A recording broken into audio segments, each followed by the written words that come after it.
Corrido en Datos Duros, el fin de la democracia de los partidos en Sonora, ahí para que usted lo consulte. El Retrovisor Nacional, ¿cómo estás, Ivonne? Buenos días. Siempre encantada de saludarlos, Luis Alberto, a sus órdenes. Igualmente, ¿qué nos tienes? ¿Amnistía contra los corruptos, contra la corrupción? Pues no les des ideas, ¿eh? Así le titulamos irónicamente, sarcásticamente a nuestro texto de este sábado en Excelsior, Luis Alberto, en una intención de señalar un doble mensaje. Por una parte, son tantos los políticos corruptos, es tanta la corrupción generalizada de un sistema que empató privilegios, negocios con representación pública, que quizá estamos ante el momento de asumir que vamos a tomar un borrón y cuenta nueva para entonces sí establecer lo que los panistas llaman un sistema nacional anticorrupción, o los priistas están prometiendo como un sistema de integralidad nacional. ¿O cómo podemos entender que se va a construir esta reforma si no es con un perdón y olvido, que es lo que finalmente significa la amnistía? ¿O de qué otra cosa estamos hablando si no incurrimos en el cinismo, Luis Alberto, si hablamos de crear estas leyes en un país donde un gobernador se manda a hacer una presa, donde un tesorero, exsecretario de Finanzas del gobierno de Coahuila le puede pagar de multa al gobierno estadounidense para quedar libre $6 millones? ¿De qué otra cosa estamos hablando si hay un Andrés Garanier, exgobernador de Tabasco, que se voló, literalmente hablando, lo que está totalmente documentado y por lo cual fue a la cárcel, arriba de 300 millones de pesos de lo que era el recurso para el seguro popular?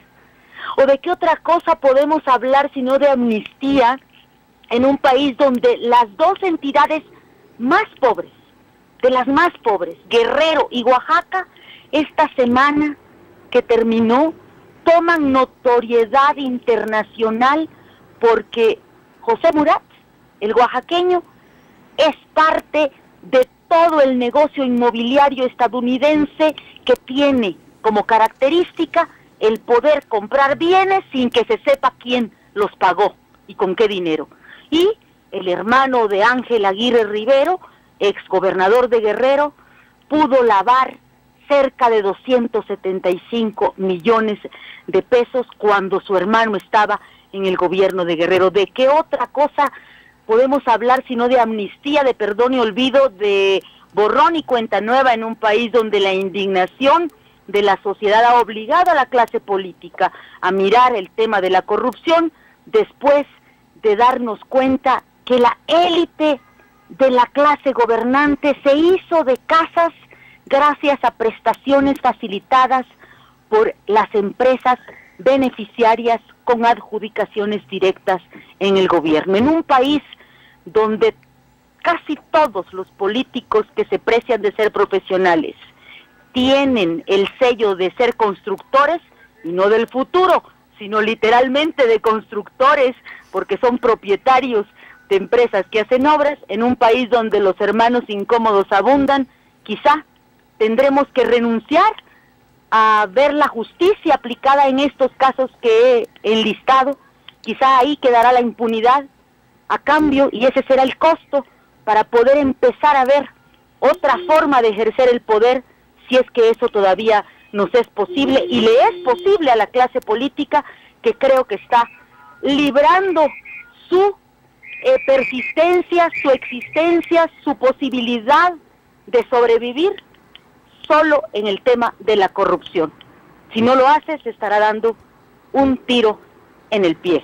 Así lo vemos, vamos a ver qué pasa en el futuro inmediato. Oye, Ivonne, y con estos intentos de regresión sobre la ley de transparencia, Ivonne, es decir, yo no entiendo cómo es que en pleno siglo XXI, ahora en 2015, es que desde la presidencia, desde en este caso el área jurídica de la presidencia, se intenta parchar, no más allá de parchar, hasta tumbar el acceso a la información, que es la única arma de rendición de cuenta real que tenemos, por lo menos para saber cómo se maneja.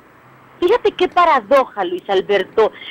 Hoy, por ejemplo, Excelsior trae una nota que revela que las máquinas computadoras de las grandes firmas transnacionales estadounidenses contienen un software de alcance militar para poder pues escanear qué pasa en los países en general, incluido México, y que ha sido como un arma de espionaje estadounidense. Y bueno, ya lo hemos observado en otras denuncias que tienen que ver con Wikileaks y otro tipo de revelaciones de este uso de la información en un mundo donde ya sabemos qué está platicando quién con qué, en un país donde el espionaje solo tiene fines políticos para saber a dónde se fueron a bailar los diputados y con quién andan, en qué alcobas se resguardan. El uso de la información para los ciudadanos sigue teniendo una manipulación política, porque solo la decisión política es la que puede definir este tipo de acotamientos. Y alguna vez dijo Gustavo Madero una frase, el líder del PAN, que yo me la quedo y la extrapolo a todos los partidos. Él decía: la transparencia es la kriptonita del PRI. No, yo creo que la transparencia es la kriptonita de todos los poderosos que quieren vivir bajo la oscuridad y en la opacidad. Y sin duda son decisiones, son estas resistencias de un régimen que sabe que la rendición de cuentas va a ponerlos al descubierto en sus usos y costumbres frente a la ciudadanía, y entonces sí, que Dios nos agarre confesados. Creo que hemos empezado ya a vivir ese proceso muy lentamente, muy paulatino, pero esta resistencia tiene que ver con el saber que no se toman las decisiones bajo los mejores criterios ni pensando en el bien común, sino que siempre hay mucha discrecionalidad en las definiciones del ejercicio del poder, y por eso la resistencia. ¿Qué sería el Sistema Nacional Anticorrupción, por último te pregunto, si se implantara, por ejemplo, cosas, ¿qué cambiaría? Sí, claro, se ampliarían las facultades de la Auditoría Superior de la Federación, y ahí el PRI se opone a una parte donde la Auditoría Superior, que es una instancia del Poder Legislativo, podría atraer, por ejemplo, el ejercicio de los gastos fiscales locales de estados y municipios. Claro, como esa caja pequeña, ese resguardo, lo pueden usar los gobernadores y alcaldes a su libre albedrío, pues obviamente hay una resistencia en el PRI para que se amplíen estas facultades de la Auditoría Superior de la Federación. El otro punto es también ampliar las facultades de la revivida Secretaría de la Función Pública. Y ahí el punto de litigio es que la oposición, tanto el PRD como el PAN, dicen que el titular lo debe o lo puede nombrar el Ejecutivo, el presidente, pero debe ser ratificado por el Senado. Y ahí también hay una resistencia del gobierno de admitir ese contrapeso. Y por otra parte, otro asunto que está todavía en veremos es el alcance de las auditorías en línea. En general, la Auditoría Superior de la Federación pues realiza revisión de los gastos una vez pasado el año fiscal.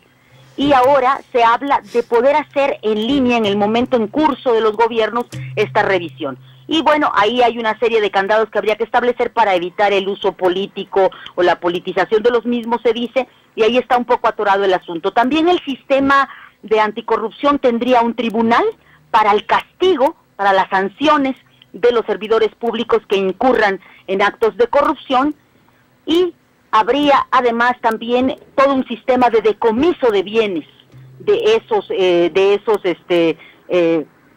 servidores públicos que estuvieran ya sancionados y castigados, entre otras medidas que tendría este Sistema Nacional Anticorrupción. Muy bien, pues y aquí también veo que el PRI se opone también. Qué curioso los partidos, ¿no? Llegan al gobierno y se les olvida. Como oposición denuncian todo y como gobierno tapan todo.